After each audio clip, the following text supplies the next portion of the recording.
আমার একটা ছোটো ভাইয়ের বিয়ে ছিল, ওনারা ফ্যামিলি সবাই ইসকন মতে।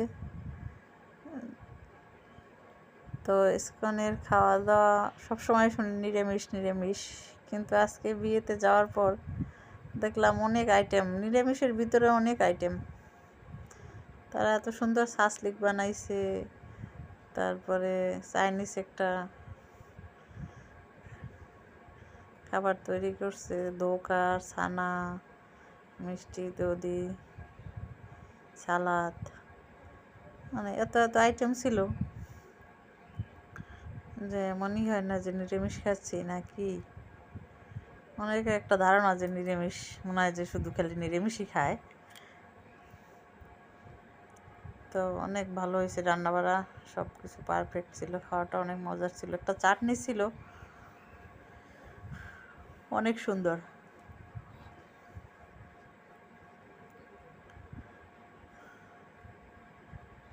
তো আমরা সবাই দেখে অবাক যে আসলে নিরামিষের ভিতরে এতগুলো আইটেম করা যায়, এত সুন্দর সুন্দর আইটেম ছিল।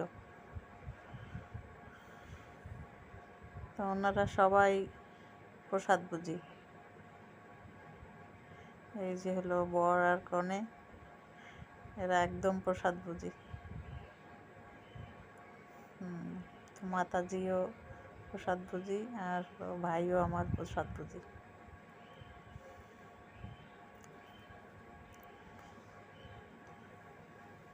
তো অনেক দিন পরে আমার বড় যা, ভাসুরের ছেলে, এই যে সবাই একসাথে আমরা খেতে বসছি। আমরা অনেক মজা করছি। এটা আমার ভাগ্নি হয়, ওরা গ্রাম থেকে আসছে, এই বিয়ে উপলক্ষে আর কি সবাই আসছে, চায়ের বোন, ভাগ্নি খাবার খাচ্ছে আর আমি একটু ভিডিও নিচ্ছি, দেখে মজা করতেছে সবাই। পরিবেশটা অনেক সুন্দর ছিল, অনেক মানে মন্দিরটা অনেক সুন্দর। পাশে পাশে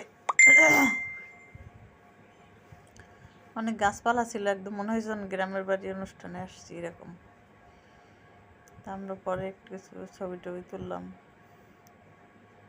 ভালোই লাগছে, অন্যরকম একটা সময় কাটালাম।